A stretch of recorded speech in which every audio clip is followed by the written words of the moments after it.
वक्फ board अब उम्मीद में तब्दील हो चुका है।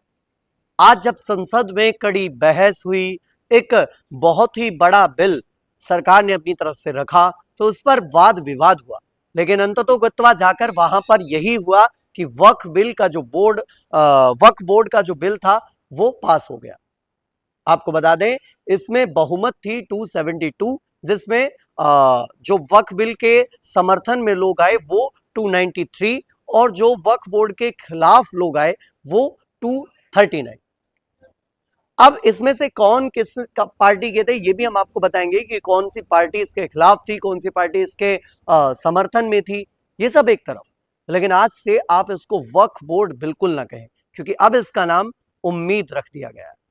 आज संसद में एक लंबी चर्चा के बाद इसको पारित किया गया, इस बिल को पारित किया गया। और वक्फ बिल आखिर वास्तव में क्यों जरूरी है, ये कुछ तथ्य मैं आपके सामने रखूंगा कि डिजिटलीकरण जो है वह जियो टैगिंग से बढ़ेगी उसकी पारदर्शिता। यानी कि जो अब तक यूं कह लीजिए कुछ ही लोगों के अंडर में रहता था वक्फ बोर्ड का पूरा लेखा जोखा, वो अब उसका पूरा डिजिटलीकरण होगा।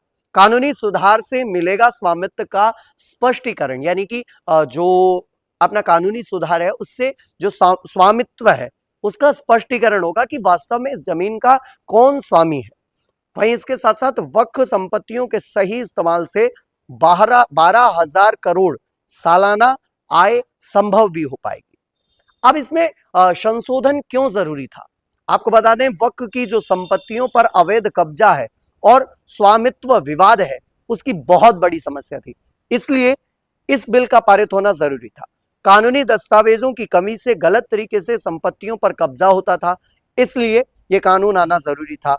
वहीं वामसी पर दर्ज है 58,890 अतिक्रमण के मामले, यानी कि WAMSI पर अब तक 58,890 अतिक्रमण के मामले दर्ज हैं, तो इसलिए यह संशोधन करना जरूरी था। और आपको बता दें 31,999 मुकदमे वक्फ अधिकारियों और वक्फ बोर्ड में लंबित हैं, यानी कि इसमें अधिकरणों में और बोर्डों में यह लंबित है, इसलिए यह जरूरी था कि यह संशोधन लाए सरकार। और कुछ लोग इसमें यह भी कह रहे हैं कि अब जब यह बिल पारित हो गया है तो मुस्लिमों से उनकी मस्जिद छीन ली जाएगी, उनकी जमीन हड़प ली जाएगी। तो मैं आपको एक उदाहरण के साथ इस बात को समाप्त करूंगा कि जिस देश में अपनी भूमि को लेने के लिए कानूनी लड़ाई लड़ते हैं हिंदू, 500 वर्षों तक लड़ते हैं हिंदू, वहां आपको लगता है कि हम दूसरे की जमीन को हड़पेंगे?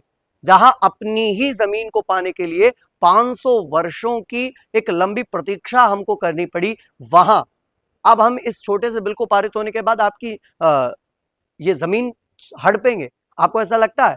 खैर, मुस्लिम पक्ष इस पर क्या सोचता है ये एक बड़ी बात है। और बहुत सारे मुस्लिम हिंदू ऐसे भाई हैं, मुस्लिम भाई, जो इस पूरे वक्फ बोर्ड का समर्थन कर रहे हैं, खुलकर इसका स्वागत कर रहे हैं। लेकिन वहीं कुछ ऐसी पार्टियां हैं जो इस पर अपनी राजनीतिक रोटियां सेक रही हैं। उनसे एक ही अपील है कि देश के हित में जो फैसला लिया जा रहा है उसका आप भी समर्थन करें। खैर, आप वक्फ बोर्ड का क्या समर्थन करते हैं या नहीं करते जरूर बताइएगा। बहुत बहुत धन्यवाद।